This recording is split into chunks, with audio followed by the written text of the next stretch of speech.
সংক্রামক রোগ হাম ও এডিস মশাবাহিত রোগ ডেঙ্গু জ্বরে আক্রান্ত রোগীদের সুচিকিৎসা নিশ্চিত করার পাশাপাশি বহির্বিভাগে রোগীর চাপ কমাতে ঢাকা মেডিকেল কলেজ প্রাঙ্গণে খুব শিগগিরই চালু হতে যাচ্ছে বিশেষায়িত ভ্রাম্যমাণ হাসপাতাল।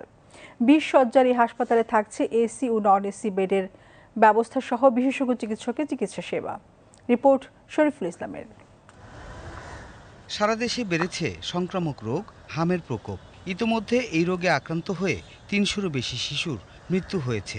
এমন বাস্তবতায় টিকাদান কর্মসূচি অব্যাহত রেখেছে সরকার। পাশাপাশি বৃষ্টিপাত বেড়ে যাওয়ায় হাসপাতালগুলোতে বাড়ছে ডেঙ্গু জ্বরে আক্রান্ত রোগীর সংখ্যা।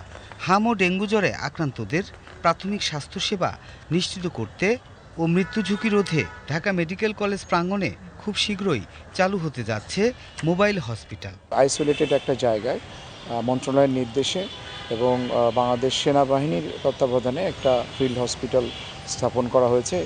এই হাসপাতালে 20টা বেড আছে এবং এখানে যারা ডাক্তার, নার্স, কর্মচারী থাকবে এটা ঢাকা মেডিকেল কলেজ হাসপাতাল থেকে প্রোভাইড করা হবে, অর্থাৎ আমরা হাসপাতালটাকে পরিচালনা করব। এই হসপিটালে রয়েছে এসি ও নন এসি বেডের ব্যবস্থা।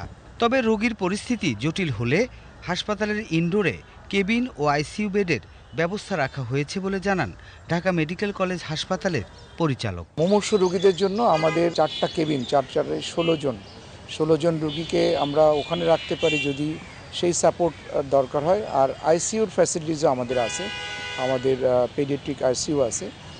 সেখানে আমরা একটা অংশকে এই হামের রোগীদের জন্য ডেডিকেট করে রেখেছি যে যদি রোগীদেরকে আইসিইউ সাপোর্ট লাগে তখন আমরা ভিতরে আমাদের আইসিইউতে নিয়ে যাব। সহজে স্থানান্তরযোগ্য এই মোবাইল হসপিটাল চালুর মধ্য দিয়ে হাম ও ডেঙ্গু আক্রান্তদের প্রাথমিক স্বাস্থ্যসেবা যেমন নিশ্চিত হবে, তেমনি হাসপাতালের বহির্বিভাগে রোগীর চাপ সামলানো অনেকটাই সহজ হবে বলে মনে করছেন সংশ্লিষ্টরা। Shariful Islam, BTV news, Dhaka.